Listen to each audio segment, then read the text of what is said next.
जय शिवराय मित्रांनो, थोडं आपण आज मॅपच्या साहाय्याने समजून घेऊयात। आज आहे 18 मे 2026।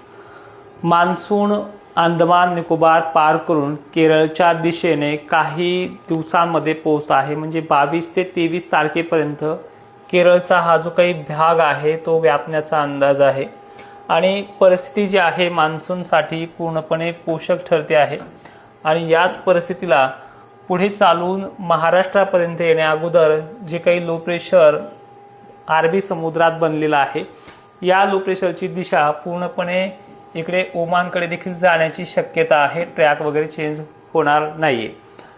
गुजरात लगतचा भाग असेल, पुणे परिसर असेल, कर्नाटक मात्र 3 ते 4 दिवस आणि एखाद 2 दिवसाचा ब्रेक घेत 25-26 तारखेपर्यंत इथल्या बसव कल्याण जे काही बेळगाव आहे, निपाणी आहे, कोल्हापूर आहे, अशा भागांमध्ये तो पाऊस बरसत राहील। 21 ते 22 दरम्यान नाशिक, अहिल्यानगर परिसर, सांगली, सोलापूर, पंढरपूर एरियामध्ये वातावरण जे आता सध्या रखरख आहे, उन्हाचं आहे, हे पूर्णपणे चेंज होऊन जाईल। सध्या फक्त 2 ते 3 दिवसाचा कालावधी असा आहे की ह्या वातावरणाचा जी काही उन्हाची रखरखता आहे पूर्णपणे बखाडी सदृश्य परिस्थिती निर्माण झालेली आहे, याला बदल व्हायला 20 तारखेचा वेळ आहे। 20 तारखेपासून एक दिलासादायक बदल होईल आणि या बदलामुळे तुमच्या मनात जे चाललेला प्रश्न आहे त्या प्रश्नाला उत्तर 20 तारीख देईल। पण 20 तारीख म्हणजे पाऊस स्टार्टअप करणारी नाही, कारण की मान्सून प्रचंड वेगाने आपल्या भारताचा अनेक भाग व्यापण्यासाठी हा कालावधी जो आहे 20 पासून ते 25, 26, 27, 28, 29, 30 तारखेपर्यंतचा जो कालावधी आहे, मग ह्या एका आठवड्यामध्ये म्हणजे 20 पासून ते 30 पर्यंत काय होईल हे देखील लक्षात घेऊयात मे दरम्यान। तर ही परिस्थिती जी आहे ही थोडी सुधारत आता जे टेम्परेचर आहे भोकरदन, जाफराबाद, विदर्भातलं हे 23 तारखेपासून सुधारणार आहे। कमी होत होत 35 ते 36च्या दरम्यान येऊन जाईल। गावखेड्यामध्ये तालुक्यानुसार एखादा टक्का शिल्लकही राहू शकतो, पण जे सध्याचं जे तापमान आहे याच्यामध्ये मग आता 1 तारखेचा समजून जर घेतलं तर 20 तारखेपासून ढगाळलेली परिस्थिती 21-22 तारखेदरम्यान ही पूर्णपणे पुणे, दक्षिण महाराष्ट्र, छत्रपती संभाजीनगरचा वरचा भाग, नाशिक क्षेत्र, धुळे जिल्हा, पुणे परिसर याच्यामध्ये काही ठिकाणी पाऊस वगैरे ह्या 2-3 दिवसामध्ये म्हणजे 22-23 पर्यंत हा देखील बीड वगैरे भाग, लातूर भाग या भागात पाऊस आहे। पाऊस सर्वदूर नाहीये हा लक्षात घ्या, कारण की सांगण्याची पद्धत जी आहे ही समजण्यासाठी आपण ह्या मॅपवरती आलेलो आहेत की पाऊस सर्वदूर नाहीये, पण या वातावरणामुळे जे टेम्परेचर आहे तुमच्या मनातला जो काही गैरसमज आहे तो ह्या वातावरणापासून स्टार्टअप होईल। निसर्ग हा एका रात्रीमध्येही चेंज होतो। तुम्ही गेल्या वर्षी पाहिलंय की जसं बोललो होतं आपण की एका रात्रीत पाऊस दाखवेल वगैरे, त्या गोष्टी ऍक्च्युअली सक्सेस पण झाल्या होत्या।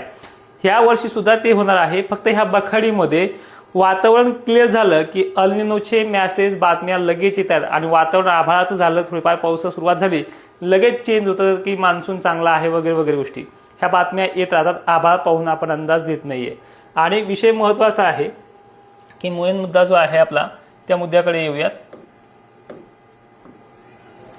की आता ह्या 21-22 पासून जे वातावरण सक्रिय होणार आहे ते वातावरण हळूहळू मध्यंतरी याच्यात आज हे जे 2-4 दिवसापासून चालू आहे ही बखाडी सदृश्य परिस्थिती नाहीये, पण इथून पुढे जसा जसा काळ 24 तारखेपर्यंत वाढेल, 25 तारखेपर्यंत जाईल, तसं महाराष्ट्रामध्ये ठिकठिकाणी पाऊस पडायला सुरुवात देखील होणार आहे।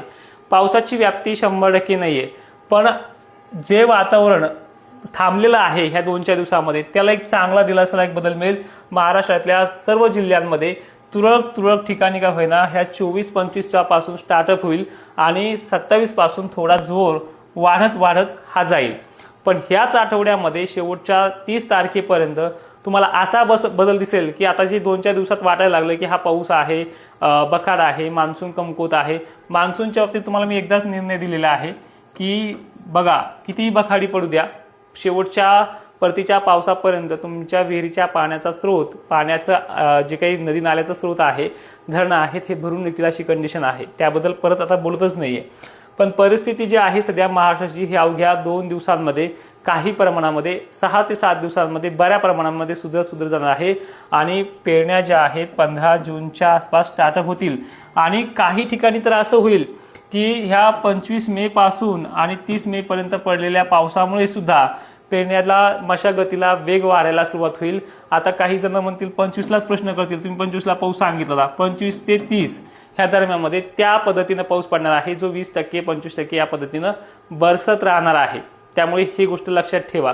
आज पहिल्यांदाच मी मॅपवरती आणि सगळ्यांना जे सांगायचं ते ह्या सोशल मीडियाच्या अंतर्गत सांगण्याचा प्रयत्न करतोय. ठीक आहे, मग आता ॲक्च्युअल विभागानुसार खानदेश असेल, खानदेशच्या पेरण्या मी मागे पण सांगितले 18 तारखेपासून ते 25 तारखेपर्यंत आटपून जातील. मराठवाड्याच्या पेरण्या ज्या आहेत त्या 15 किंवा काही ठिकाणी 14ला स्टार्टअप होतील, पण 22 तारखेपर्यंत आटपून जातील. त्यानंतर विदर्भाची कंडिशन सेम आहे, जे विदर्भाच्या बाबतीत आहे. दक्षिण महाराष्ट्र, पश्चिम महाराष्ट्राची कंडिशन आहे ही सगळ्यात वाऱ्यावरती चालणारी कंडिशन आहे. वाऱ्याचा जोर जो आहे ह्या भागात थांबलेला जात नाही.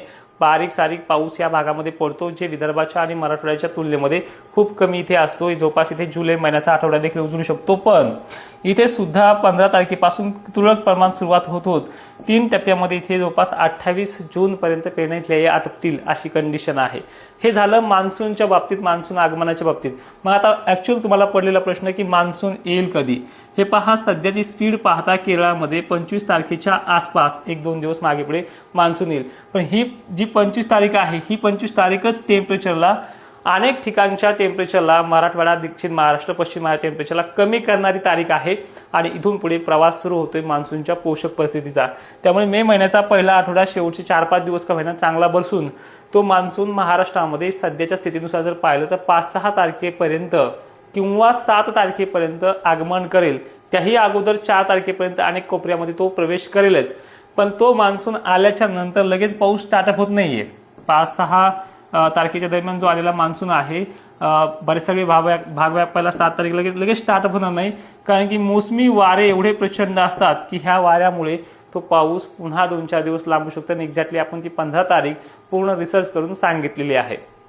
आता मेन विषय येतोय माझ्या अंदाजाबद्दल, की अनेक लोकांना फक्त एक अंदाज मागे पुढे झालाय, तो सहन झाला नाही. सगळ्यांना हात जोडून विनंती आहे, अजिबात व्ह्यूज मला नको तुमचे, तुम्ही बघू सुद्धा नका. मी ज्या शेतकऱ्यांसाठी काम करतोय, जो 95% शेतकरी मला मानतोय, त्या शेतकऱ्यांसाठी, 5% शेतकऱ्यांची मला गरज नाही. आणि एक्झॅक्टली हे 5% शेतकरीच नाही, मुद्दाम एक चुकी काढण्यासाठी टपून बसलेले हे महानग आहेत. ह्या 5% लोकांनी अजिबात येऊ नका. परत सांगायची गरज पडली नाही पाहिजे. मी असा पहिला यूट्यूबर आहे, फेसबुक सोशल मीडियावरती काम करत आहे.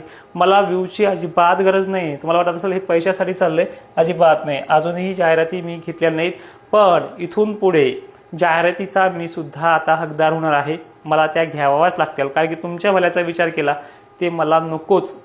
मी माझ्या ह्या 95% शेतकऱ्यांचा विचार करतो, जे कधीच कमेंट करत नाही, ऐकतात, शांतपणे समजून घेतात. आणि अजून पावसाळा बाकी आहे, सगळ्या गोष्टी स्पष्टपणे समोर येतील. कारण की मान्सूनचा जो हा काळ असतो हा किचकट असतो. या जून महिन्यामध्ये अंदाज काही प्रमाणात चुकतात सुद्धा. ठीक आहे, जय शिवराय, धन्यवाद.